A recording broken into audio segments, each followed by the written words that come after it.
est de 25 000 francs CFA. La formation pédagogique est de 300 000 francs CFA. Quant au master, le frais d'inscription et de scolarité annuelle est de 51 000 francs CFA.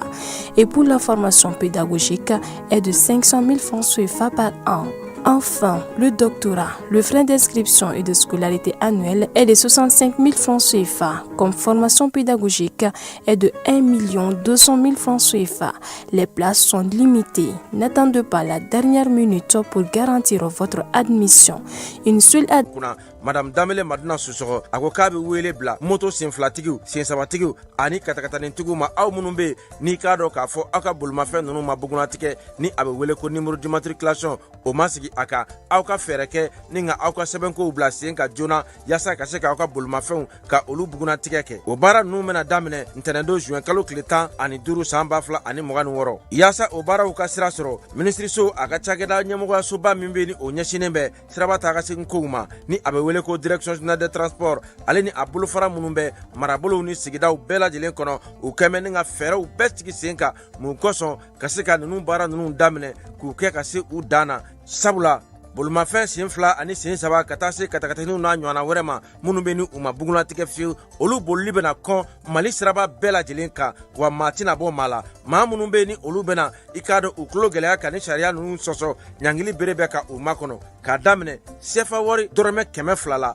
min sarali ye wajibi ye i jɔyɔrɔ la nɛgɛjuru sira fɛ o fɛnɛ kɔfɛ jamana ɲangili sariya ni a bɛ wele ko code pénal la o kɛmɛ ni ka kalo 3 kaso ka o yanga ka bila ka ni maaw makɔnɔ ani fo ka taa se alamani ma min dagosi bɛ taa sefa wari 24,000 na ni alamani ninnu bɛɛ lajɛlen saralen kɔfɛ i ka bolomafɛn a bɛ minɛ i la ni k'a lasago jamana fɛ fo ka taa fɔ i y'a sɛbɛn bɛɛ lajɛlen dafa waati min na a bɛ sɔrɔ ka segin i taya la minisiri min bɛ jamana siraba ta ka segin ko olu bɛɛ lajɛlen ɲɛnabɔli kunna a ko k'a dan bɛ aw ka faamuyaliko ɲuman a n'aw ka faso kanu na.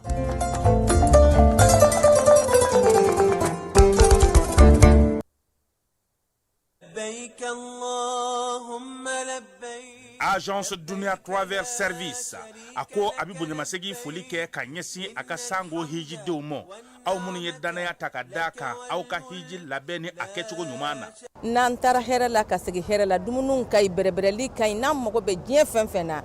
u b'a bɛɛ lajɛlen k'a ɲɛ donc an b'u fo k'u barikada directeur min tun b'an nɔfɛ n'o ye Amadu Mayiga ye a jɔra a jɔyɔrɔ la ɲɛmɔgɔya ko fɛn fɛn a jɔra a jɔyɔrɔ la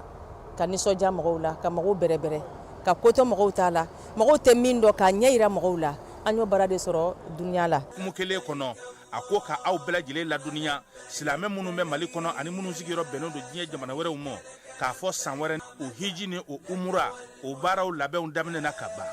o tumana aw minnu b'a fɛ ka hiji kɛ damu lakana ni basigi kɔnɔ Agence Dunuya a kɛmɛ ko fɛɛrɛ bɛɛ lajɛlen tigɛ ka hiji kɛcogo ɲuman kalanw bɛɛ lajɛlen labɛn ka bila aw ɲɛ min y'i k'a dɔn siyɔrɔ ni damu ye ka surunya aw ka bato kɛ yɔrɔw la dumuni lak'i ka sanuma o bɛ tobi ka bila aw ka bolo ka saga n'a ka waati bɛɛ lajɛlen la dɔgɔtɔrɔ jolenw olu bɛ aw nɔfɛ hiji kɛ yɔrɔ ani bato kɛ yɔrɔ wɛrɛw bɛɛ lajɛlen la yɔrɔ bɛɛ ani waati bɛɛ baw bolo kuma dɔ o ka wusa ne de sen ka di ye Agence Dunia Travel Service jɛɲɔgɔn kelen min bɛ aw ka hiji ni aw ka humura kɛ k'a ɲɛ ale de do o fana ni aw bɛɛ kunnafoni wɛrɛ ɲini a ye weleli kɛ 66 71 37 24 70 64 99 71 ni aw bɛɛ u ka yɔrɔ ɲini u filɛ ni hippodrome yɛrɛ la immeuble station Soma Yafula Kulukɔrɔ sira da la o fana min y'i k'a dɔn Agence Dunia Travel Service ye k'u bɛ dugawu kɛ hiji ni umura kɛcogo ɲuman a n'a musakaw ala k'a nɔgɔya silamɛ bɛɛ lajɛlen ye.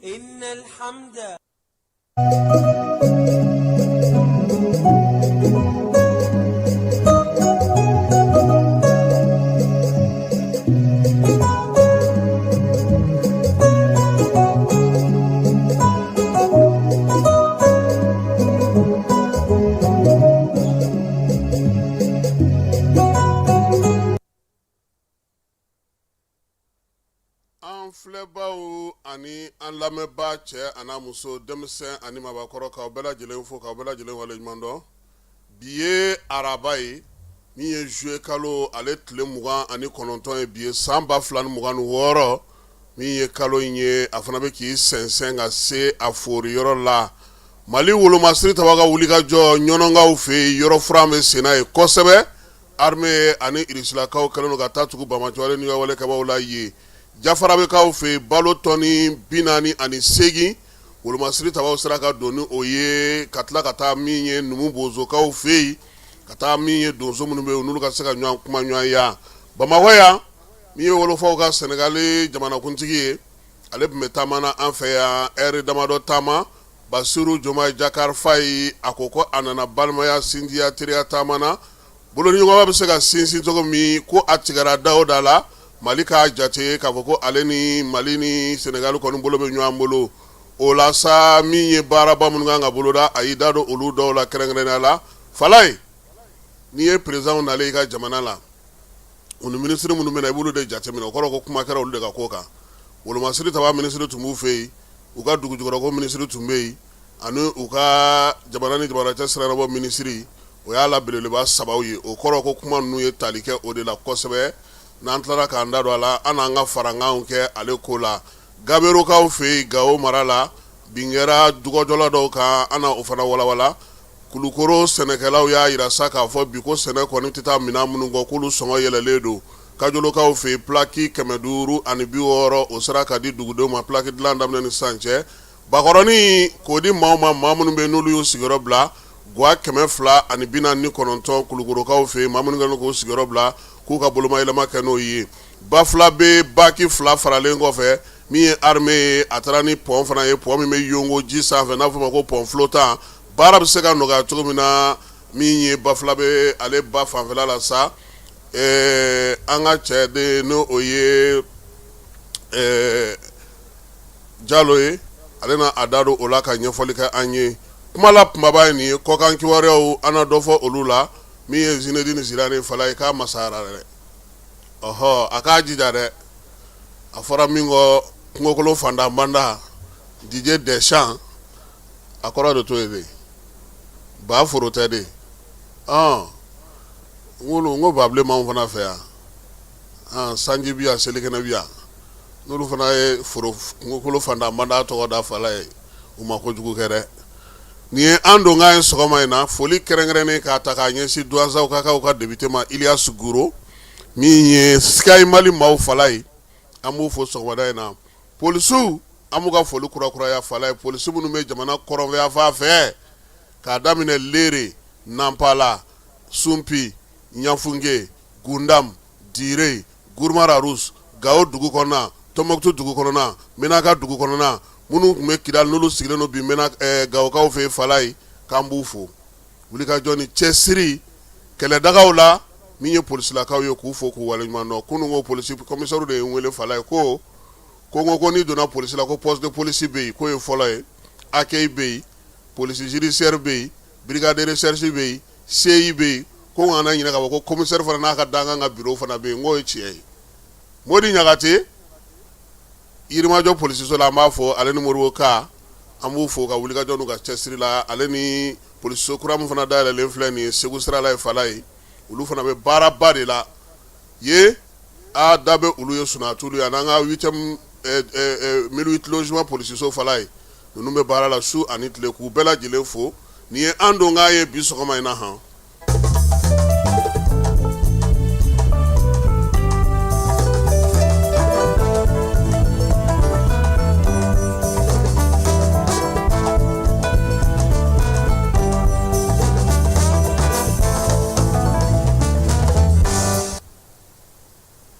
Zege Bamba ni ale y'an ka seko ni dɔnko tigilama ye sinafɔ don Falaye ale de ko n'a tigi de bɛ yaala ba n'a kɔnɔ ko sɛ fana n'a kɔnɔ ko ni a tigi de bɛ yaala Falaye bi min ye diɲɛ sɔrɔ bosonbaw ye min ye diɲɛ jateminɛlikɛlaw ye min ye diɲɛ suguba taamabaw ye minnu ye kɔlɔsilikɛlaw ni sɔgɔbɛlikɛlaw ye kunnafonidiko ta nasira fɛ u ko min bɛ senna bi k'o ye diɲɛ kɛlɛba sabanan k'a daminɛnen don ka ban Falaye bi sɔgɔma in na an bɛna kuma Iran kan ka kuma Chine kan nansarala jamanaw n'a b'a fɔ ma ko Europe an na kuma olu ka Falaye États-Unis an tɛna ɲinɛ o kɔ Irisi kɛrɛbɛ tɛ min ye arabu jamanaw ye Falaye bi na an na kuma an yɛrɛ kan sabula nin si tɛ ka kɛ an yɛrɛ kɔ koyi an b'a daminɛ ni min ye fɔlɔ o ye k'a fɔ maaw k'a bɔ u hakili la pewu k'a yira k'a fɔ ko min ye diɲɛ kɛlɛba sabanan ye fala ye k'a kow daminɛna maa dɔw bɛna n'a fɔ k'a fɔ ko olu ɲɛ tɛ a la sabula kɛlɛ fila fɔlɔ minnu kɛra fala ye ni o ye kɛlɛba fɔlɔ ni kɛlɛba filanan ye an ye mun ye kɛlɛba fɔlɔ la fala ye o ye surasiw olu ka ɲɔgɔn keru ka mugu ci ɲɔgɔn na bɛɛ lajɛlen ɲɛ ŋɛn i ka yɔrɔ filɛ n ka yɔrɔ filɛ an y'o ye ka tɛmɛ kɛlɛba filanan nana kɛ mun ye o taara ka ɲɛsin jamana kelen ma k'o fanga ban sabula o tun bɛ ka maaw ka iziniw ci ka maaw ka fɛnw tiɲɛ ka se ka maaw yɛrɛ bila min ye su pilasi la fala ye u fanga ka se ka o dɔgɔya kɛlɛba filanan ye tali kɛ o la kɛlɛ mun bɛ bi fala ye ale yen dɛ nka kɛlɛ ka jugu ni diɲɛlatigɛ kɛlɛ bɛɛ lajɛlen ye o ye sɔrɔ ni dɔdan bolo sɔrɔ o yakubali kɛlɛ o de bɛ senna bi n'i y'a ta k'a ye e maa min tɛ fɛn faamu a bɛ kɛ ɲɛna ko kɛlɛ tɛ yen a kɛlɛ bɛ taa sira jumɛn fɛ fala ye ɲangini ka ɲɛsin bateau ma minnu bɛ taa taji ta ka droniw kɛ ka min ye pétrole dilanyɔrɔ k'olu lahalaki walima k'i ka pétrole minɛ k'a to kɔji sanfɛ min ye ka courant tigɛ i la ka ji tigɛ i la ka musaka tigɛ i la k'i ka sɔrɔ tigɛ k'a bɛrɛbɛn k'a fɔ ko min ye américains ye i ka sanni kɛ n'olu ka wari ye fala ye fɛn kelen bɛ yen an b'o fɔ maaw ye o k'o faamu américains ka wari a sɛbɛnnen don a sanfɛ de k'olu dalen don ala la in God we trust o mana kun fɛ dɛ jateminɛ de nana n'o ye kuma dɔ la hali n'o sɛbɛnnen don anw ka wariw kan dɛ dolari a fanga gundo dɔ y'o ye bi mun bɛ yen k'i ka dɔ d'an bolo sɔrɔ ndaraki ka b'i bolo fanga la se la wulikajɔ ni cɛsiri la k'a yira k'a fɔ ko se foyi t'i ye n'i bɛ se ko la i ka wuli k'i jɔ an kun delilen don kɛlɛ mun na fala ye o kɛlɛ ɲɔgɔnko tɛ yen tuguni sisan kɛlɛw bɛ kɛ yɔrɔ jumɛn Détroit d'Ormuz kɔnɔna na Détroit de Malaga kɔnɔna na min ye pétrole tɛmɛsiraw ye bɔlɔlɔ sira ale bɛ sinsin mun ye n'o ye câble internet ye kɔji jukɔrɔlaw la kɛlɛw bɛ ka kɛ océan olu de sanfɛla la fala ye kɛlɛ min bɛ sen na a ye man di a faamuya man di nka a bɛ ka kɛ maa minnu fɛ ani maa minnu bɛ ka ko kɛ u y'a faamuya munna nin kɛlɛ in bɛ sen na fala ye an ka taa kɔfɛ dɔɔnin pour mun yɛrɛ la min ye américains ye olu wulila ka t'u suru Iran ka fala ye diɲɛ juru bɛ Amérique la bi miliyari 39 dollar wari la Amérique kan ka o de sara nka san o san miliyari 1 ka taa se miliyari 2,000 ma u bɛ o de tɔnɔmada yaasa ka se k'u ka tɔnɔkan k'ale yakubaya ni maa min ma nin faamu i tɛ se ka ko caman faamu sabula n'a fɔra ko ka jago kɛ jagokɛnin tiɲɛ yɛrɛ la fɛɛrɛ foyi tɛ Amérique bolo bi a bɛ se k'a ka juru in sara cogo min na fala ye o de la sa wulikajɔ ni cɛsiri bɛɛ lajɛlen kɛlen n'u fɛ yaasa u ka bankiw kana dafiri u ka tɔnɔkan kana tiɲɛ min ye u ka musakaw ye a ka se k'u ka jamanadenw labɔ américains ma da o ma koyi u ye wulikajɔ kɛ cogoya sugu bɛɛ la sabula n'i y'a ye k'a fɔ bi u wulilen don k'u jɔ u y'a ye k'a fɔ ko Chine jamana ale wulila a mɛnna sabula Chinois fɛ yen bi fala ye nin y'a san 30 ye américains ka usine baw bɛ baara kɛ yen de o kɔlɔlɔ nana kɛ mun ye Amérique yɛrɛ nana ye sa k'a fɔ tiɲɛ yɛrɛ la n'olu ma dɔn siri ɲamakɔrɔ u ta ye a ɲagama ye o dun tɛna se ka kɛ ten o la sa u ka degun u ka sɔrɔw u bɛ se ka wari sɔrɔ cogo min na teliya la u y'a fɛɛrɛw da k'a jateminɛw bɛɛ lajɛlen kɛ courant ni maa min bɛ o sɔrɔ fala ye diɲɛ kɔnɔ n'o o b'i sagoya la i bɛ se ka diɲɛ mara o de la bi i m'a ye Détroit d'Ormuz kɛlɛ tɛ se ka ban i m'a ye kuma caman pétrole ko ni tajiko kɛlɛ bɛ senna fan bɛɛ lajɛlen fɛ Iran kɛlɛkunba yɛrɛ ye mun ye min ye Détroit d'Ormuz ye a ka se ka kɛ américains sago la o la sa nanzarala jamanaw olu na jagoya sa ka min ye gazi san jagoya la n'o ye américains ka gazi ye o fana tɛmɛnen kɔfɛ tuguni fala ye 3 ka taa se 4 ɲɔgɔnna ma min ye gazi min bɛ san irisilakaw fɛ o sɔngɔ bɛ gɛlɛya n'o ye kosɛbɛ nka a bɛɛ n'a ta min ye lamɛrikɛnw ye u ye nin fɛɛrɛ in tigɛ ka min ye nanzara jamanaw k'olu gɔndɛrɛ jagoya la yaasa u ka se ka taji san taji ale de bɛ kɛ fɛn bɛɛ ye ale de bɛ kɛ courant ye ale de bɛ bayɛlɛma ale de bɛ mobili boli ale de bɛ motɛriw boli wa ale de bɛ fana min ye gaziw ni fɛnw tɔw bɛɛ lajɛlen ale de b'olu bɛɛ lajɛlen sankɔrɔmata fala ye ni américains ye Détroit d'Ormuz sɔrɔ k'a bila o naga kɔrɔ bɛɛ na sanni kɛ u fɛ wa i bɛ sanni k'u fɛ i t'a k'u fɛ i ka wari la dɛ i b'a k'u fɛ dolari la jagoya ni fɛn sabula olu b'a fɛ dolari de ka to sanfɛ hali bi ko ni maa minnu sigilen don ko géopolitique fala ye min bɛ senna bi diɲɛ kɔnɔ ko min ye diɲɛ sɔrɔ jatebaw ka jate de ɲaamitɔ don u bolo ka bɔ américains fɛ yen Trump ale mana a kun fɛ dɛ a bɛ maa caman ɲɛna ko Trump ko a tɛ ko kalama walima a bɛ dɔw ɲɛna k'a fɔ ko a jɔsen tɛ ngolo fa fala ye nka Trump ye fɛɛrɛ ɲɛnamaba de sɔrɔlen Américains bolo min bɛ se ka nin waleya ninnu kɛ sabula min ye Bill Clinton ye Trump filɛ ka min kɛ a tɛ se k'a kɛ Bush tɛ se k'a kɛ Obama tɛ se k'a kɛ Biden tɛna se k'a kɛ n'u y'a kɛ diɲɛmaa na wuluw kama ka min ye misirijugu wele u la k'a fɔ ko nin t'u taabolo nin t'u taabolo ye Trump b'a kɛ parakata a tɛ siran min ye Iran ye a bɛ to o kɛlɛ tigɛ o la k'o ka bato tɛmɛsiraw k'olu ngalamuti min ye Trump ye a bɛ Haïti ja siran min ye Canada ye a bɛ kɛlɛ tigɛ o la a bɛ wuli ka taa Maduro minɛ nin bɛɛ lajɛlen kɛkun ye mun ye fala ye pétrole wa kɔsa in na Maduro minɛli la u y'a ye k'a fɔ min ye Chine jamana ye ale ye musaka min don o yɔrɔ la a dara wuli ka bon yaasa a ka sɔrɔ bɛ se ka yakubaya cogo min n'u ye Maduro minɛ Chine bɛ jagoya ka pétrole san o fɛ fala ye o sanni jagoyali a tɛ san ni Chinois wari ye zen dɛ n'o y'a sɔrɔ Maduro tun b'a fɔ ko wari mana na Américains ta a bɛ san ni dolari ye sabula olu tun kan tun bɛ jigin olu yɛrɛ ka kɛsu kɔnɔna na kɛlɛ mun filɛ sen na nin ye ni nanzaralakaw ka ko jateminɛlaw y'a jira k'a fɔ ko guerre mondiale sabanan n'o fala ye farafinna an fɛ yan jɛkulu minnu sigilen don kunnafonidila minnu fana bɛ sɛgɛsɛgɛli kɛ olu fana ko ko troisième guerre mondiale jugumanba de don ko sabula min ye Amérique jamana ye ale ye nanzara jamanaw kun fo jagoya la olu ka t'u bolo da Irisi ka wari dolari miliyari 200 a n'a kunkanfɛn ka san 2022 o min minɛn'u fɛ Américains tilara k'a ɲini u fɛ tuguni u kana sɔn fiyewu ka taji sa Irisi fɛ fala ye Irisi ka taji dilayɔrɔ k'o halaki ka tila k'a fɔ ko Irisi yɛrɛ de y'o halaki i ka sɔrɔ kɛ yɔrɔ i ka musaka sɔrɔ yɔrɔ i ka tunɔgɔntɔnɔw yakubaya yɔrɔ ko mɔgɔ bɛ se k'o kɛ cogo bi a kɔlɔlɔ nana kɛ mun ye Américains pétrole bɛ olu de bolo a se foyi tɛ bi ka se ka fɛn sigi sen kan min bɛ se ka nin daraki ka bɔ u bolo fala ye ko n'an y'an sigi ka diɲɛ filɛ ko kɛlɛ tɛ sen na ko nin kɛlɛ in de bɛ sen na i ɲɛ bɛ kɛlɛ o kɛlɛ la a bɛɛ lajɛlen kɛkun ye Amérique kana dafiri ko wa k'a bɛ maa minnu ɲɛna ko Donald Trump bɛ k'a fɔ ko troisième mandat k'a tɛ se ka sigi sen kan k'u ka t'u ci la Trump wa ko diɲɛ magobatigi minnu b'a kɔfɛ n'olu y'a ye k'a fɔ ko a bɛ se ka olu ka baara kɛ Wall Street la ko foyi m'a to n'u ma na n'a ye wa ko min ye Chine ye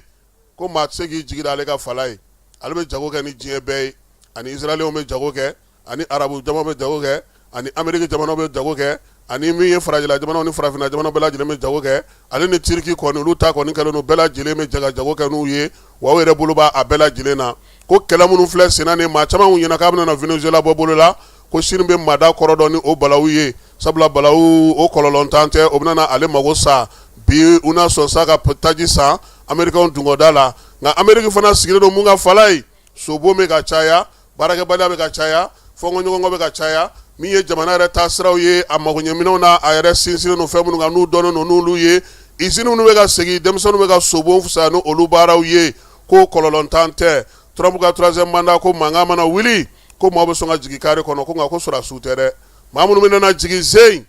o ye maaw ye maa minnu bɛ nana hakɛbatigiw olu ka sɔrɔ o n'u dafa ko nin de ye troisième guerre mondiale ye Amérique kɛlen don ka min wuli bi wa maa si tun tɛ se k'a kɛ ni Donald Trump tɛ Mali denmisɛnninw kalandenw siniɲɛsigi ɲɛsigibaw sini sɛnɛ o bɛ daminɛ kabini bi san 20 ko ɲɛdɔli kɔfɛ sɛnɛko ta nasira fɛ sewukaw fɛ yen bi in na min ye ɲɔgɔn tɛ ɲɔgɔnmada n'o ye Agriculture ye ale nana n'o ka na i cogo Bamakɔkaw fɛ yen Sotiba ACI la université kɛnyɛrɛye ta min lakodɔnnen don jamana fɛ bi a fɔ ko min ye Agriculture ye Agriculture ale fɛ yen kalan ale bɛ kɛ licence la master ale ni doctorat aw b'a fɔ min ma ko LMD min ye u ka école karamɔgɔ jolenw ka bɔ diɲɛ fantan naani bɛɛ ani sɛnɛ dɔ b'an kɔnɔ sini sɛnɛ ɲɛsigibaw olu bɛɛ lajɛlen b'u u bolo kalansen minnu bɛ kɛ u fɛ yen o ye agronomie ye zootechnie médecine vétérinaire ka taa se agrobusiness ma min ye DIT o diplôme bɛ sɔrɔ u fɛ yen licence ani master diplôme fana bɛ sɔrɔ u fɛ yen Agriculture ale ko ko kalaninjɛ o tɛ foyi ɲɛ f'i ka taa kɛnɛ kan ka taa ko ɲɛdɔn o la sa u kɛlen don k'o kalan sigi sen kan ni maa ma falenw ye minnu bɔlen don diɲɛ fantan naani bɛɛ lajɛlen fɛ kana Agriculture k'ale kɛ ɲɔgɔn tɛ ɲɔgɔnmada ye sɛnɛko ta nasira fɛ Mali jamana ale kɛlen don ka kɛnyɛrɛye sanayɛlɛ kalanso min lakodɔn sɛnɛko ta nasira fɛ an ka jamana kɔnɔ a fɔ ko Agriculture o hukumu kɔnɔna na sa kalanso belebeleba min bɛ Bamakɔ yɛrɛ kɔnɔna ani Mali kɔnɔna na n'o ye sɛnɛko ta nasira fɛ Katibugukaw fɛ IPR IFRA a n'o bolo fana bɛ ɲɔgɔn bolo u kalekan de sa sɛnɛ n'o ye siniɲɛsigi kɛnɛ ye o kalanbaw o dɔnbaw o ni o siniɲɛsigi baarakɛbaw ɲuman k'olu sigi sen kan a ye boli joona a ka taa Sotibakaw fɛ yen Agriculture principe ka taa aw tɔgɔ sɛbɛn ni maa min ma se ka yen sɔrɔ u ka WhatsApp sira o ye 74 98 74 47 ye téléphone sira o fana ye o kelen ye min ye 74 98 74 47 a ye boli a ka galon bɔ an da. Cakɛda mun sigilen bɛ adamaden tɔgɔ la kunnafoniya lakanali kama Mali la n'a bɛ f'a ma ko autorité de protection des données à caractère personnel APDP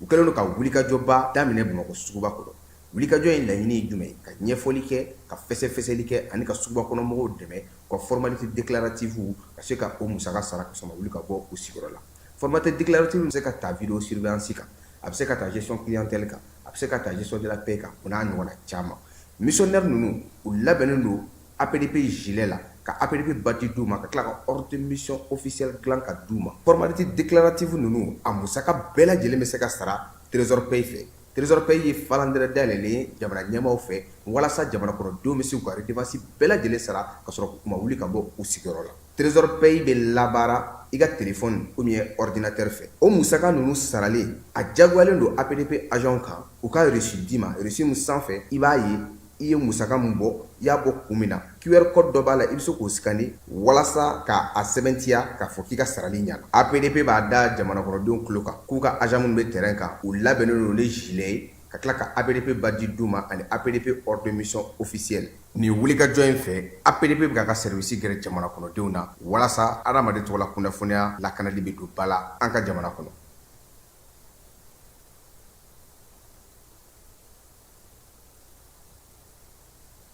Bassirou Diomaye Diakhar Faye Sénégal président ale tun bɛ taama la an fɛ yan kunungo ka se ka balimaya ni bolodiɲɔgɔnma k'o sinsin an ka jamana kɔnɔ a nakun ye o ye min ye Bassirou Diomaye Diakhar Faye ye a y'a ka nisɔndiya jira kosɛbɛ min ye Asimi o yeli la Mali kɔnɔ nin waati na ka se ka kumaɲɔgɔnya don u ni ɲɔgɔn cɛ. Bassirou Diomaye Diakhar Faye a sera an fɛ yan nɛgɛ kanɲɛ 10 waati président Modibo Keyita tɔgɔ la pankurutigi kɛnɛ na Senukaw fɛ yen. Avion dugumana na k'a kunbɛn sa général d'armée Assimi Goïta ale ano yɛrɛ min ye ɲɔgɔn ye pankurutigi kɛnɛ k'a ye ka fila fɔ ɲɔgɔn ye maa ma fɔlen minnu b'an ka jamana kɔnɔ n'o ye calatigɛ jɛkulu ɲɛmaaw ye k'a daminɛ fanga ɲɛmaa la n'o ye ministre Gale ye ka taa se CNT maa ɲɛmaa ma ale ni fanga yɛrɛ ka calatigɛ jɛkulu minnu bɛ an ka jamana kɔnɔ gouvernement maaw olu bɛɛ lajɛlen nana fara Assimi ka sa ka nin dunanba in k'a kunbɛn Modibo Keyita tɔgɔ la pankurutigi kɛnɛ na min ye lasigiden minnu bɛ an fɛ yan n'o ye jamana wɛrɛ lasigidenw ye wɔlɔfɔw ka maa minnu bɛ an fɛ yan n'o y'u ka jamanaden minnu sigilen don Mali la yan olu bɛɛ lajɛlen tun bɛ kɛnɛ kan. Nin balimaya ni sinjiya taama in maa caman y'a yira sa k'a fɔ ko nin nafa ka bon kosɛbɛ sabula a b'a yira sa k'a fɔ don nataw la Mali ni Sénégal u na jɛ ka degunbaw k'olu wuli ɲɔgɔn fɛ. Okumu kɔnɔna na sa jamana fila yɛrɛ bɛ se ka ɲɔgɔn sɔrɔ cogo min na ka se ka kumaɲɔgɔnya don u ni ɲɔgɔn cɛ o fɛɛrɛ min sigilen don n'o ta ko 14 kan ka kɛ Bamakɔ yɛrɛ kɔnɔna na décembre kalo nata in da donna o kuma na. Bassirou Diomaye Diakhar Faye ka kumaw bɛɛ lajɛlen a n'a ka baaraw bɛɛ lajɛlen tali kɛ mun na sa o ye ka se ka balimaya ni sinjiya sira min bɛ Mali ni Sénégal ni ɲɔgɔn cɛ kabini lawale la k'o sinsin sigiɲɔgɔnya ɲuman somɔgɔya ɲuman balimaya ni limaniya ni seko ni dɔnko sira bɛɛ lajɛlen a ko ka nin bɛɛ fara ɲɔgɔn kan ko k'a kɛ kelen ye. Sénégal faama a y'a yira sa k'a fɔ Mali ni Sénégal kɔni bibilama bolodiɲɔgɔnma kɔni sigana tɛ a la a ko a bɛ foli ta ninnu ta ka ɲɛsin général d'armée Assimi ma a kunbɛcogo ɲuman na Mali jamana kɔnɔ min ye malidenw u ka kunbɛcogo ɲuman n'an b'a fɔ ma ko jatigiya ko o kɔni sinsinna ko a nali Bamakɔ kɔnɔna na yan a nana balimaya sira o fɛ sabula ale yɛrɛ ye maliyɛn ye bi a ye maliyɛn ye sini awɔ tiɲɛ don i y'a yɛrɛ de i bisimila i n'a mi ku Falaye dunankɛ a y'a yira sa ko min ye général d'armée Assimi ye a n'o ye ɲɔgɔn ye u fila ye da sɔ ɲɔgɔn da la o de la n k'i ma n ko ni taama bɛ ka kɛ présidentw fɛ u ni ministre minnu bɛ na i b'olu de lajɛ ministre jumɛn b'u kɔ wolomasiri tabaw ka ministre tun b'a kɛnɛ kan jamanaw ni jamanaw cɛ sira yɔrɔ ministre tun bɛ dugujukɔrɔ nafa ministre fana tun bɛ a ko kɛnɛ kan kuluba faama sigiyɔrɔ la anw bɛɛ lajɛlen faraliw ka kuma min na ka ɲɔgɔn lamɛn Falaye o tun tɛ kuma kun ye o u k'anw ka bɔ u fila ɲɛŋɔɲɛ u k'u sigi mun ni mun bɛ yen n'o bɛ se ka fɔ a ko daminɛna ni mun ye Mali nikanko ye min ye bi o ye sira in ye n'o ye pɔri ye kuma fɔra o la fɛɛrɛ min na sigi sen kan Diomaye ye o kuma latigɛ Falaye terrainko fana fɛɛrɛ bɛ se ka sɔrɔ cogo min na an ka se k'an bolo don ɲɔgɔn bolo terrainko kuma bɛ se ka sigi cogo min na Dibolikaw fɛ yen maaw ye kuma min fɔ n'o ye badingɛ senni ye ka bɔ ba Sénégal la ka na bila an ka Kaaji bɛ se ka sɔrɔ an fɛ yen cogo min na kurun ka taa ni ka segin ka na an ka minɛnw ye o kuma fana fɔra OMS ko mun kɔnɔna na Diomaye y'a yira sa k'a fɔ Asimila ko ni Ala sɔnna k'u na sigi ka fɔ kɛ o kɔnɔna na hukumu kɔnɔna na u ni OMS jamana tɔw bɛɛ lajɛlen a ko a tigɛra da o da la Mali ni Senegal kɔni bolo bɛ ɲɔgɔn bolo nin waati in na yaasa min ye Bamajɔni wale kɛlɛli bɛ se ka sigi sen kan cogo min na a ko o la sa a bɛ tasibila kɛ ka ɲɛsin maaw ma maa binna Mali jamana kɔnɔ nin waati laban bingali ninnu na Senegal jamanakuntigi y'a yira sa k'a fɔ ko Asimila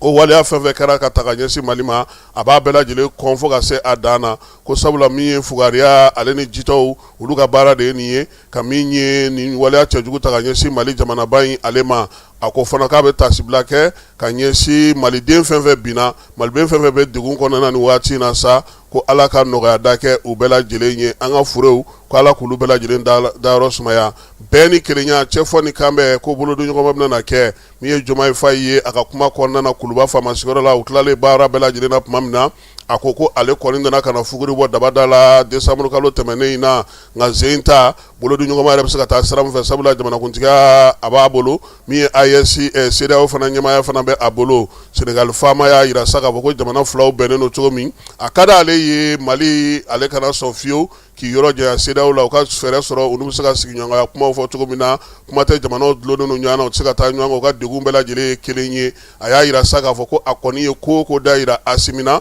u ka kuntilennaw n'u ka taabolo bɛɛ lajɛlen kɛra kelen ye min ye musaka ko ta nasira fana ye fɛɛrɛ na sigi sen kan yaasa u bɛ se ka ɲɔgɔn sɔrɔ cogo min na ka se ka kɛ hakilina kelen ye o la min ye AES ko fana ta nasira fɛ ale kelen tɛ AES maa ye u na fɛɛrɛ ɲini o fana na ka se ka kɛ kuntilennaw ka sɔrɔ kelen ye nka fɛn fɛn kɔni ye Mali kunkanko ye a y'a yira Diomaye Faye la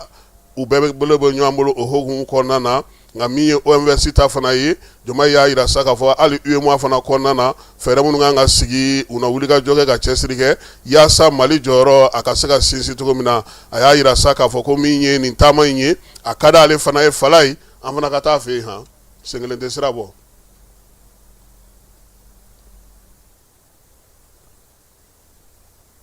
bɛɛ lajɛlen ma aw minnu b'a fɛ ka voyager k'a sɔrɔ a ma degun sɔrɔ a ka voyage kɔnɔna na compagnie de transport Somatra u y'a kanu ka na ni kari kura caman ye kari minnu dilanna norme kɔnɔna na aw ka lafiya kama a suspension wo a climatisation a siège wo n'i ye kari jɔlen ye foyi tɛ jigin kɔnɔ i bɛ se ka don a kɔnɔna na cogo min na Somatra e ka kari Somatra ne ka kari Somatra anw ka kari o hukumu kɔnɔna na kari ninnu bɛ sira ta don ko don Bamako Segu San Moti Kucala ka taa se Sikaso ma Keɲeba Kita o ma ɲina Yoro di Sahel maaw kɔ ka taa se Kolokani Jijeni fo ka taa se Bɛnma ma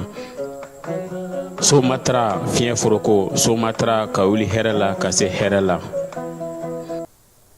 Wolomasiri tabaw ka dagatigi n'o ye Jean Élisée Daw ye ko k'a da bɛɛ lajɛlen tulo ka armée ka wulikajɔ a n'a dɛmɛbaaw n'o ye Irisilakaw ye Pankuru ani dugumana la wulikajɔ barika bonyana dugukolo ko ale hukumu kɔnɔna na kunungo n'o tun ye nin kalo in tile 28 ye wulikajɔ min n'u y'a kɛ dagaborikaw fɛ kɛrɛnkɛrɛnnenya Sogolo Sualakaw olu ka marabolo kɔnɔna na Segu o bankun kan a yɛlɛla sa k'a fɔ ko wulikajɔ ni cɛsiri min kɛra sa Pankuru ye kɔni ye yeli kɛ k'a ye k'a fɔ ko pick-up fila kɔni o bɛ munumunu salo la daga dɔ la Bamajɔni wale kaba n'o ye jeunes maaw ye ko olu de tun b'a kɔnɔ sɛgɛsɛgɛliw kɛlen sa goni wulila o la k'olu maaw bɛɛ lajɛlen bɔ baara la armée ka wulikajɔ ni cɛsiri kɛlɛkɛcɛw fɛ dugumana na min ye ɲɔnɔ n'a marabolo kɔnɔna na ko o baaraw bɛ sen na général y'a yira sa k'a fɔ ko wulikajɔ ni cɛsiri min bɛ ka kɛ k'o bɛ to sen na fo min ye basigi ni lafiya ka na ɲɔnɔ n'a tɛnkudugu n'a bolomada dugu bɛɛ la a kana ɲina Masina ni Dogofiri ni Farabugu kɔ dɛ anw bɛɛ lajɛlen on zone même chose ninnu bɛ ba bolo dɔ in fɛ anw bɛ ba kiri bolo fɛ fɔlɔ o kana ɲina an kɔ dɛ ka taa zole d'an fana fɛ an ka segin ka taa samiya la an ka dugu la ten an ye dɔ kɛ koyi san 5 an sigilen don ka taa an fana fɛ fɔlɔ o k'a yɔrɔ bɛ furan k'a ban pewu Jean Élisée Daw ko min ye Wolomasiri tabaw ye ko min ye wulikajɔ ni cɛsiri ye ko dɔ bɛna fara a kan a y'a yira sa k'a fɔ ko kalo tile 26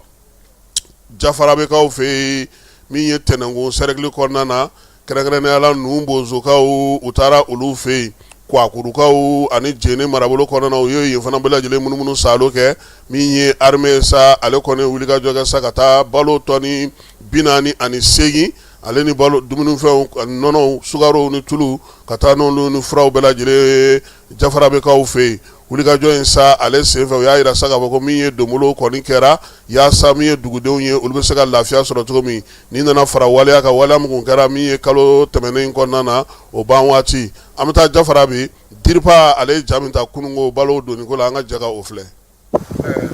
Leur donner le message de la hiérarchie et un message d'encouragement. Nous avons trouvé une troupe qui est très motivée, qui fait ses tâches de façon professionnelle, qui est en bonne relation avec la population et qui entretient des bons réflexes de combat. Après la rencontre avec les hommes, c'est la population de Diafra-Bé qui a eu l'honneur d'échanger avec le commandant du poste de commandement interarmé Théâtre Centre.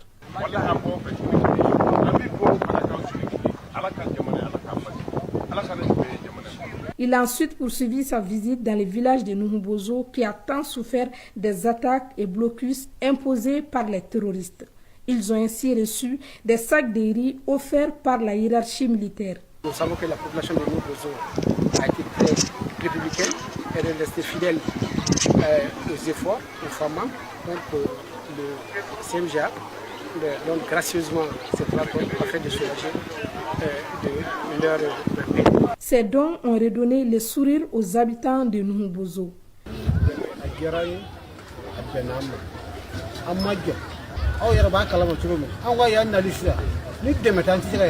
Ces déplacements témoignent de l'engagement concret des forces armées maliennes à rester très proches de la population, à écouter leurs préoccupations et à renforcer leur présence dans les zones sensibles. L'armée malienne est au service du peuple malien et elle demeure entièrement fidèle à son serment de protection des personnes et de leurs biens. Ame segi kana Bamako, woloma siri tabaw ka daga tigin be n'ale ka baara bɛnnen do kɛrɛnkɛrɛnnenya pankurunko ma fala ye n'o ye armée de l'air ɲɛmaa ye général Alu Boyi Jara an ka petipetinin do ale y'a yira sa k'a fɔ ko cɛden ta min kan ka kɛ armée de l'air kɔnɔna na ka na i ye k'i bugunatigɛ dɔn ko baaraw kan ka kɛ utukalo ale tile 3 o la sa min ye sɛbɛn kɔni bɛ ale ka baarakɛyɔrɔ la kabini ntɛnɛn tɛmɛnen n'o ye juillet kalo tile 27 ye a b'u ka site web fana kan min ye test yɛrɛ sa o kɔni ye ntɛnɛn nata ye utukalo tile 3 ɲininen do bɛɛ lajɛlen fɛ sa min ye école de maintien de la paix ale ni bulonɛn bɛ la test in ale bɛ kɛ yen a ɲininen do maa ma fɛ sa maa ma sugandira min ye armée de l'air ka nin tali na fala ye lisi lajɛlen kɔfɛ u yɛrɛ ka cours kɔnɔna na génie kɔnɔna na u bɛ se base A kɔnɔna na u bɛ se sa ka se ka ɲɔgɔn sɔrɔ ntɛnɛn don ni ala sɔnna a ma sɛgɛsɛgɛli tɔ bɛɛ lajɛlen ka se ka kɛ nka jagoyalen do bɛɛ fɛ n'i ka carte nina t'i bolo n'i ka biométrique kana walima i ka fiche individuelle yaasa baaraw bɛ se ka nɔgɔya cogo min na ni maa min ma se k'o sɔrɔ n'i b'a fɛ ka ɲininkali kɛ nɛgɛjuru sira ye 75 56 28 75 96 28 87 n'a ye weleli kɛ o la général Alu Boyi Jara y'a yira sa k'a fɔ ko aw na wasa sɔrɔ aw ka ɲininkaliw bɛɛ lajɛlen na. Polisilakaw wulikajɔ Torokɔrɔbugu polisiso n'o ye 80 arrondissement kɔrɔ ye commissaire divisionnaire Moribo Traoré a n'a ka cɛdon n'a ka danga n'o ye Sori Ibrahima Sisogo ye olu ye siganama kelen tɛgɛ sigi o kan maa kofɔlen sa drogue de kɔni tun b'a bolo sɛgɛsɛgɛliw senfɛ sa brigade maaw ka wulikajɔ la u nana sa kamalen u ye min minɛ a si bɛ san 35 la AB do a nana waati min na sa chambre indien o birikiden 30 de fana tun bɛ a bolo a kun kɛlen do k'o dogo mobili dɔ kɔnɔ mobili min n'o taara n'o ye duguta mobili ye n'o sera falajɛkaw yɛrɛ fɛ an kɛrɛfɛ yan sɛgɛsɛgɛliw bɛ sen na yaasa k'a lajɛ maa kofɔlen n'a sɔrɔ ani maa min jɛlen do ka nin baara in kɛ a kɔ bɛ se ka bɔ olu tɔnɔ tɔw kɔ bɛ se ka bɔ fiɲɛ na cogo min na polisi directeur ba n'o ye directeur général ye contrôleur général de police Sukone ale ka dɛmɛ ye nin ye ka bɔ ministre Dawudu yɔrɔ yaasa maaw n'u bolominɛ bɛ se ka lakana cogo min na polisilakaw fɛ Mali fan 14 ni maa min mago bɛ polisiw la sa 101 i b'o dasi yaasa ka se k'i ka kibaruyaw d'u ma sɛbɛn Compol Berthe polisi direction ba ale kɔnɔna na min ye wulikajɔ min bɛ sen na Kayikaw fɛ n'o ye opération Kokajɛ ye Keɲeba marabolo la u ye muso dɔ minɛ nin ye kojugu kɛra fala ye opération Kokajɛ kabini Tapa Uri Demba Jalo kɔni ye polisi ɲɛmaaya sɔrɔ Kayi marabolo la fala ye ale ko ko polisilaka bɛɛ lajɛlen ka wuli k'i jɔ su ani tile dugudenw bɛ se ka lafiya cogo min basigi bɛ se ka na cogo min Tapa Uri Demba a ka polisiw bɛ Dabiyakaw fɛ yen Keɲeba marabolo kɔnɔna na sa a yira k'a fɔ ko npogotigi dɔ bɛ ne si bɛ san 20 na a ka ale kun ɲininen do kabini waati jan min ye dabiya polisiso maaw ye olu y'a sɔmina k'a ye k'a fɔ ko a nana dabiya min kɛ u y'a suruku bɛlɛn ka taa a dɛndɛ k'a ɲininka ayiwa a ka an y'a mɛn k'a fɔ ko min ye sapeur pompier ka adjoint chef Ablaye Keyita ye k'e de y'o fa wa a ka ko tiɲɛ don k'ale y'o fa ko wa k'ale tun taara Bamakɔ sɛgɛsɛgɛli tɔw bɛ sen na sa yaasa k'a dɔn k'a fɔ waleya min y'a bila nin na Keɲeba polisiso ale ni Kayi premier arrondissement maaw olu de ni wulikajɔ in kɛ k'o ka jɛ hukumu kɔnɔna na Tapa Uru Dɛnba Jalo n'a ka cɛdon Kayi n'a bolofara bɛɛ lajɛlen kɔnɔna fala ye ko k'u fo folicogo ɲuman ale la. Bamakɔ yan min ye bɔlɔlɔ tɔgɔla don ye o baaraw daminɛna kunungo tako 4 na bɔlɔlɔ tɔgɔla don in yɛrɛ kunkurumokali kun kan ka kɛ jamana ɲɛmaaw fɛ nka bɛɛ lajɛlen y'a dɔn k'a fɔ ko kunungo bɛɛ kun sen bɛ kerege la Jomayi Fayi ale tun bɛ an fɛ yan o la sa min ye dayɛlɛli ni datuguli bɛɛ lajɛlen bilara sibiri nata la utu kalo tile fɔlɔ nka kunungo an minnu ye sigiyɔrɔw maa minɛ an ye yɔrɔw dayɛlɛ min ye denmisɛnninw ka tulonkɛminɛn minnu bɛ yen bɔlɔlɔ yɛrɛ matarafaba minnu bɛ yen AMRTP ni AGEFO n'a tɔw bɛɛ lajɛlen ka taa se ORTM ni AMAPU ni fɛn fɛn bɛ yen n'o bɛ minisiriso baara hukumu kɔnɔna fala ye an bɛɛ lajɛlen kɛlen don ka sigiyɔrɔw maa minɛ maaw bɛ ka taa lajɛ AES jamanaw fana nalen don ɲɔgɔndanw bɛ a la farikolo ɲɛnajɛ bɛ a la a ko bɛɛ lajɛlen labɛnnen don minisiri min bɛ an ka jamana kunnafonidiko kunna ani mara kama bɔli ni bɔlɔlɔ sira bɛ se ka jamanaden bɛɛ lajɛlen lasɔrɔ cogo min na Alhamdu Agi Iliya ni ale de kɛlen don ka nin kɛnɛ in sigi tako 4nan in ko min ye AES jamanaw ye a tɛna na kɛ olu fana kɔ olu fana welelen don a ko kɛnɛ kan an bɛ te fan fɛ an bɛ sɔrɔ ka na an ka togodaw n'an ka marabolo olu kibaruyaw la.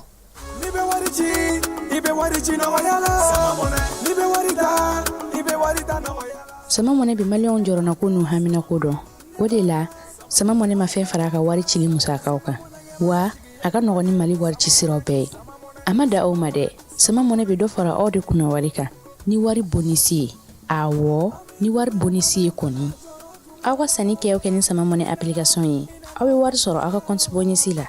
k'a daminɛ crédit la abonnement télé fo ka taa se courant ni ji sarali ma aw bɛ bonisi sɔrɔ nin bɛɛ la n'a ka bonisi buguna dɔrɔn aw bɛ se k'a yɛlɛma aw ka sama mɔnɛ compte la ka sanni wɛrɛ kɛ n'a ye walima ka taa wari jɛ bɔ an ka lasigiden dɔ fɛ yen aw ye mɔnɛ bɔ aw yɛrɛ la a k'a si filɛ sisan ni sama mɔnɛ application téléchargeli ye Play Store walima App Store kan ka sɔrɔ k'aw tɔgɔ sɛbɛn ni sama mɔnɛ ye aw de kunna wari bɛ augmenter. Sama mɔnɛ i yɛrɛ ta awɔ i yɛrɛ ta ni i yɛrɛ ta ye. Marabolo ni togodaw kibaruya la fala ye sɔgɔmada in na an bɛ taa an cogo Bafulabekaw fɛ yen Bafulabe i yɛrɛ b'a kalama k'a fɔ ko anw y'a jira k'a fɔ ko baki ko a gɛlɛyalen n'o ye kosɛbɛ ka sababu kɛ baki kelen tun bɛ yen o tun bɛ ka baara kɛ filanan nana far'o kan nka camion ni bolimafɛnw bɛ ka caya don o don armée yɛrɛ y'i sen don ko in na sa a fɔ ma sa ko pont flottant armée taara n'o de ye Bafulabekaw fɛ yen yaasa baara in bɛ se ka nɔgɔya cogo min Fili Jalo ale y'an ka cɛden ye Bafulabekaw fɛ yen a ye min sɔrɔ an ka jɛ ka o lamɛn. Bafulabe pont flottant sɔrɔ juma don min bɛnna juillet kalo tile 24 ma san 2026 o kɛra tare ye kosɛbɛ sigida denw bolo. Ne tɔgɔ ye Cɛkina Sisoko ye ne Bafulabe maire ka premier adjoint gɛlɛya min b'an kan n'o ye mobili ka traverser ko ye ka ba tigɛ ka taa Kayi ka ba tigɛ ka taa Bamakɔ o gɛlɛyaba tun b'an kan par rapport à ça. Il faut le dire parce que mobili ka taa fo mobili 300 mobili 400 bɛ ɲɔgɔn sɔrɔ kɛ fila in na quoi tous les jours o bagi min bɛ yan o ka puissance t'u la k'a fɔ k'u bɛ o caman ta ka tigɛ mais État y'a lajɛ k'a fɔ ko sɔrɔdasiw bolo bagi bɛ yen min bɛ se ka mobili caman latigɛ ɲɔgɔn fɛ voilà o bagi u y'o labɔ Bamakɔ ka na a bila an ka ba kɔnɔna na yan. Bagi belebeleba de don an montage ye 2 jours de temps après baara daminɛ depuis baara daminɛ a kɛra hɛrɛ y'an bolo quoi vraiment a nana don min a ka turunya fɔlɔ a ye véhicule 20 ale latigɛ 20 véhicules en un coup dɔnni dun peut-être kelen ou 2 tɛ tɛmɛ o kan donc n'a fɔra ko un dispositif mis en place i bɛ se ka mobili 20 latɛmɛ d'un coup. Le président de la République a quand même fou quoi. A quand même fou. Avant tous les jours, moi je suis derrière le fleuve. ni gros porteur min nana nu ye min responsabiliser n'o bɛ taa ne ka numéro b'u bolo n'a bɛ taa dɔrɔn min bɛ ka ɲɛ ka bila minɛ a b'a fɔ ko maire ka numéro ta ni gɛlɛya nana i k'a wele ni gɛlɛya nana pour le temps moi je suis derrière le fleuve ni y'olu lajɛ ka ko bɔra an kan sisan nɔgɔya la an ka ɲɛ ka foli di bɛɛ kɛrɛnkɛrɛnna an ka jamanakuntigi n'o ye général d'armée Assimi Goïta an b'a fo la k'a waleɲuman dɔn dɔw bolo ba préfet n'o ye Saga Sulemani Sanogo ye ale y'a sɛmɛn caya nɛgɛjuru sira fɛ k'ale nisɔndiyalen bɛ wa a bɛ Bafulabe ka cercle denw fo u ka muɲu n'u ka sabali la fo ka bi don in ɲɔgɔnna se wa autoritéw ma sigi fiyewu Saga Sulemani Sanogo ni jamana ka lasigiden fɛn fɛn bɛ Bafulabe cercle kɔrɔ mun y'u bolo fara ɲɔgɔn kan ka se ka dɛmɛ don maa minnu bɛ yen ni olu ye waati janw da bada la wa ni maa minnu bɛ yen ni olu kun bɛna bada la walasa u bɛ se ka dilanw ani ɲɛgɛnw ka se k'o jɔ walasa taamadenw bɛ se ka lafiya sɔrɔ cogo min na préfet Saga Sulemani Sanogo y'a sɛmɛntiya ɲɛ k'a fɔ ko nin wale min filɛ nin ye ale bɛ transition fo ko k'a da kan furancɛ fanga sigi kun ye nin ye ka lafiya di jamanadenw ma a bɛ fan o fan fɛ.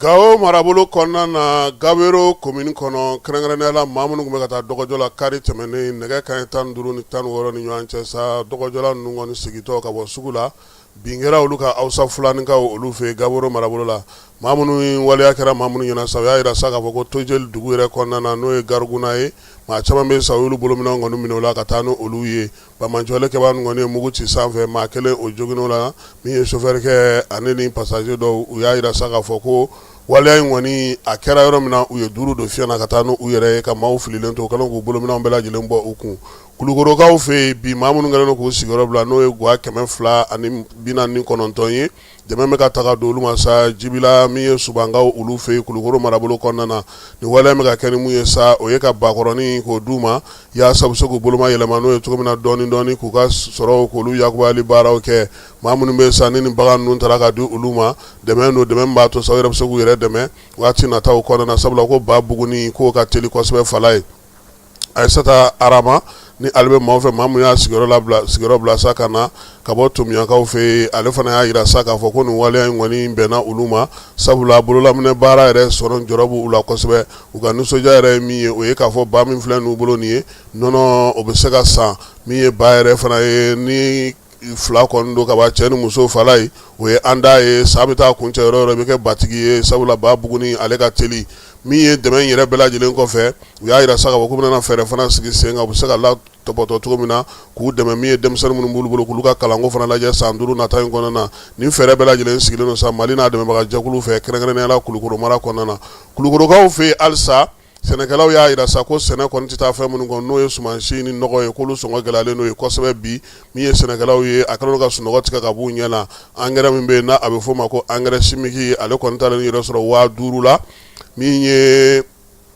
bin furakɛla ye sa o kɛlen ka t'i yɛrɛ sɔrɔ 500 ale ni 900 na boîte kelen min ye sumansiw yɛrɛ sa sumansi minnu bɛ yen bi n'o b'olu bolo u bɛ taa daminɛ 1000 ka taa se 3000 ani 200 la min ye zɛrɛnkisɛw ye ale ni supɔmɛw n'a tɔ bɛɛ lajɛlen k'u sɔngɔ bɛɛ lajɛlen yɛlɛlen sɛnɛkɛlaw y'a jira k'a fɔ olu tɛ se ka nin san ni sɔngɔ ninnu na fiyewu k'a ɲini gouvernement fɛ sa ka wuli ka jɔ kɛ sɔngɔ bɛ se ka jigin cogo min wa min ye nɔgɔ fana ye o ka teliya ka na u bɛ se ka nɔgɔ sɔrɔ cogo min na Kayi marabolo kɔnɔna na siganama 3 tɛgɛ dara olu ka polisilakaw fɛ min ye misi 36 suyɛniko kuma don sɛgɛsɛgɛliw ni ɲininkaliw bɛɛ lajɛlen kɔfɛ sa waleya in kɛra Silimukaw fɛ yen commune min bɛ yen n'o ye Kusaane ye u y'a jira sa ko maa 3 minnu kɔni minɛna sa 2e arrondissement ale ka wuli ka jɔ n'a ka cɛsiri don misi 12 o tigiw kɔni sera ka ye sabula olu taara sɔrɔ Ncilakaw fɛ yen min ye kilomɛtiri 15 Kayi yɛrɛ masuruna na sɛgɛsɛgɛli tɔ bɛɛ lajɛlen bɛ senna cogo min na sa maa minnu tɔ ye misi ninnu olu bɛ se ka ye cogo min na Kajolokaw fɛ yen maa 560 olu kɔni ka plaki banna pewu carte grise 200 u y'o fana tila o waleya in senfɛ min ye nin minandi ninnu ye plaki di ninnu ye kalo fila min ye plaki tali baaraw daminɛ kɔfɛ sa a yira k'a fɔ ko nin sera ka kɛ kajolokaw fɛ yen wala in bɛ tali kɛ sa plaki yɛrɛ tali la min daminɛna juin kalo tile 15 n'ale kan ka kun fori fo décembre kalo ale kuncɛ wagati jɛkulu kɛrɛnkɛrɛnnen min sigilen don sa min ye bolimafɛnko kunna kajolo marabolo kɔnɔna na u y'a yira sa ko min ye maa 1000 ɲɔgɔnko o de kɔni kɛlen don ka ɲinini kɛ olu fɛ yen nka nin waati in na 560 kɔni sɛbɛn olu sera ka tila ka ban pewu kalo kelen kɔnɔna na olu bɛn'u ka plakiw olu sɔrɔ farikolo ɲɛnajɛko ta nasira fɛ Mayinakaw fɛ yen Mayina bɛ ka kalansigi kɛ sa min ye alvitre kunna u yɛrɛ ka bolofara alvitre Mayina ani Bafulabe baara in daminɛna kunna sininko u ka marabolo kɔnɔna tile 3 baara don a bɛna n'a to sa alvitre minnu ye farikolo ɲɛnajɛ dolati alvitre don olu bɛ se cogo min na se ka dolati sariya kura olu matarafa min ye kunnafonidilaw ye olu fana wele n'a kɛnɛ ka sa yaasa u fana bɛ se ka dɔ faamuya cogo min na baara in farikolo ɲɛnajɛ yɛrɛ ɲɛmaa minnu fana bɛ yen ka taa fara dege karamɔgɔ kan olu bɛɛ lajɛlen welelen don a ko kɛnɛ kan Mali ale jɔyɔrɔ sɔrɔ farafinna ka jɛkulu min bɛ yen n'o bɛ bɔlɔlɔ sira ni nɛgɛjuru siraw matarafali la n'o IAT jɛrɛ 7 n'o kɛra kɛrɛnkɛrɛnnenya la Nigériakaw fɛ Abuja juillet kalo tile 23 tile 24 Mali yɛrɛ ko bɛɛ lajɛlen kun ɲɛmaa bɛ m'an bolo o ye Alhamdu Agi Iliyani an ka kunnafonidi minisiri Nigériakaw fɛ sa ale de kɔni kun bɛ Mali bɛɛ lajɛlen ɲɛmaa ye u y'a yira sa ko danaya min kurakuralen filɛ Mali la nin ye o b'a to sa Mali ka jɔyɔrɔ sɔrɔ min ye Zambi ye olu kɔni de kɛra secrétaire général nin waati in na o bɛɛ lajɛlen kɛra dɛmɛ kɔnɔna na Mali ale ka se ka jɔyɔrɔ sɔrɔ cogo min na banque min bɛ yen n'o ye BCEAO ye ale y'a yira sa k'a fɔ ko min ye a ka san juin kalo kiimɛli hukumu kɔnɔna na ko min ye fɛn belebeleba 2 ye k'o kɛra a fɔlɔ ye mun ye banque bɛ juru min don maaw la sa o tɔnɔ k'o dɔgɔyara kosɛbɛ jamana 4 o kɔnɔna na jamana 4 minnu bɛ sa n'a kɔni yɛlɛlen don o ye Mali ye min kɛlen don ka juruko gɛlɛya kosɛbɛ banque kɔnɔna na juru sɔrɔli ka gɛlɛ kosɛbɛ banque minnu kɔnɔna na banque yɛrɛ n'o ye BCEAO ye sa a y'a yira sa k'a fɔ ko min ye nin sɔrɔ ko ta na sira in ye ko a bɛna fisaya dɔɔni nka min ye sɔrɔ kɔni ka se ka lafiya kosɛbɛ fo basigi ni lafiya ka na min ye samiyako fana o ko fana ka lajɛ ale ni waati yɛlɛma kɔlɔlɔw ka se k'olu ban kɔkan kibaruyaw o bɛ taa n'an ye Burkina Faso kaw fɛ yen olu ka jɛkulu min bɛ yen n'o bɛ kunnafonidi ko bɛɛ lajɛlen kunna sa n'o y'u ka conseil supérieur de la communication ye ko ale ye kanali ɲangi Canal Plus ale y'o ɲangi seba wari miliyɔn 200 k'u ko o sara sabula ko Canal Plus a ɲinina ale fɛ fɛn bɛ yen ko o ye faso kɔni ka télévision sow ye n'i ka connexion banna pewu u kana olu tigɛ sabula u y'a yir'u la k'a fɔ ko o tɛ sariya ye min ye conseil économique ye sabu kɛ farafinna jamanaw ka dɛsɛlen don k'u bolo du ɲama ka wuli ka jɔ kɛ Japonkaw fɛ dugukolo yɛrɛ la tuguni dugukolo yɛrɛ min n'o kɛra kunungo u y'a yira sa k'a fɔ ko maa caman kɔni fatura maa 10 ɲɔgɔnna caman fana joginna dɔw bɛ yen olu kɔni halisa u bɛ dugukɔrɔla la maa tɛ ka se k'a dɔn u bɛ fa min na États-Unis kaw olu fɛ olu ka dɔnkilidala dɔ kɔni bilara kaso la san 14 DVD ko sabula ani a ɲamamuso fɔra ɲɔgɔn kɔ fɔnkɔɲɔgɔnko in nana yɛrɛ sɔrɔ bɔlɔlɔ kan o fana taara ka dangaremaya kɛ min ye waleya ɲɛ sa ko a kɔni gɛlɛyara kosɛbɛ sabula su bɔra a ko la RDC olu y'a yira sa ko Ebola kɔni bɛ ka taa cogo a bɛ ka taa ten maa 3,200 a bɛ o de la bi u ka jamana kɔnɔ ntɛnɛn tɛmɛnen min ye Nations Unies secrétaire général ye ale ye nkamu da sa ko wulikajɔ ka se ka kɛ yaasa dɛmɛ bɛ se ka don cogo min na RD Congo ma bana in a kana walankata ka taa diɲɛ fan dɔw fɛ farikolo ɲɛnajɛko ta nasala ka kuma bɛɛ lajɛlen kuncɛ sa Faransikaw ka senandolati o fédération ba olu ye a danganamaya bɛɛ lajɛlen kunungo ko Zinedine Zidane n'o b'a wele ko Zizou ale de kɔni taara nin waati la sa ka kɛ Faransi équipe nationale ale de kɛ karamɔgɔ ye Zinedine Zidane yɛrɛ kun ye Ballon d'Or sɔrɔ ale nana bila Didier Deschamps nana Didier Deschamps min ye san 14 a y'o de kɛ nin waati na Faransi ndolata équipe kunna dege karamɔgɔya la san 54 Zinedine Zidane a ye Real Madrid sigi kɛ min ye jɔnjɔn ye a y'o fana ta ye min ye Faransi ye sa ko don nataw la kɔni u bɛna jɛrɛ minnu kɛ sa a bɛna kɛ Zidane ale ka kuntilenna n'a ka taabolo hukumu kɔnɔna na ɲininkali min bɛ yen ko yalama ani Mbappé ka basiw na fin minan kelen kɔnɔ wa don nataw ko o b'o yira maaw la ko sabula Mbappé jɔyɔrɔ ka bon kosɛbɛ min ye Faransi équipe nationale la ka kuma bɛ lamɛn ndolatila caman fɛ caman sɔnnen don a ye k'a sababuya kɛ ani entraîneur kun bɛ bɛnna ko Zidane bɛna n'a ta o dabada la ma don nataw dɔrɔn de bɛ se k'o yira an na farafinna balontan na an ka musolakaw bɛ jouer bi u ni Cameroun n'Ala sɔnna a ma jaabi mana na sɔrɔ la an n'o da aw bɛɛ lajɛlen tulo ka sini an bɛ dugawu kɛ sa Ala ka tile hɛrɛ cɛ Ala ka sɔn ɲuman kan sini kɛnɛ laban Ala k'a d'an ma a k'an bɛn waati wɛrɛ.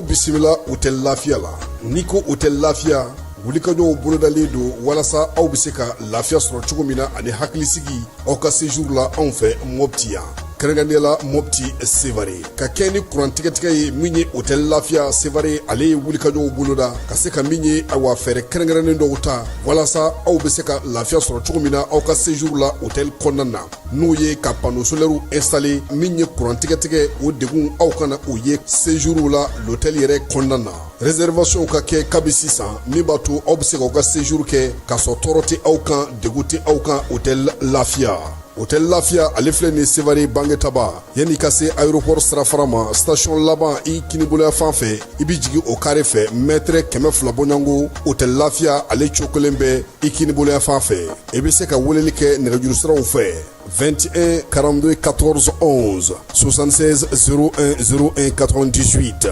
66 78 72 04 Hôtel Lafiya référence do.